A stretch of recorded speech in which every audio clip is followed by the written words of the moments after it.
La dernière question, c'est celle de la relation entre la théorie et la pratique.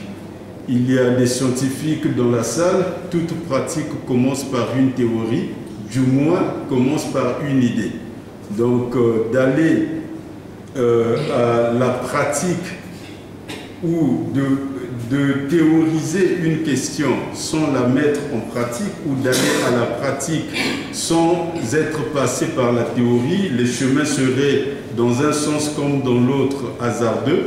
Mais les aspects que je soulève ici ne sont pas des aspects strictement théoriques. Ces aspects, bien sûr, relèvent du droit constitutionnel, relèvent des sciences économiques et des sciences politiques, mais j'ai évoqué quelques exemples des situations dans lesquelles les nations se sont rassemblées derrière un seul homme et ont produit ce qu'on pourrait appeler le miracle.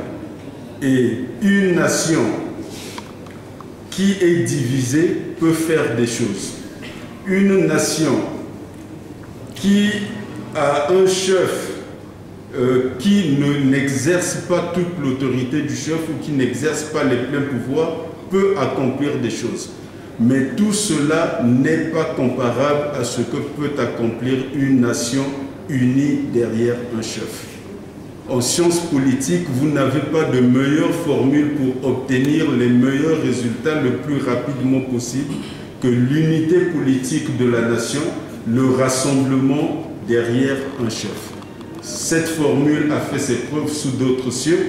Dans la situation qui est la nôtre, la proposition que je fais consiste à aller dans cette direction et à faire ce rassemblement derrière le président de la République qui est le chef de l'État en fonction de la Constitution.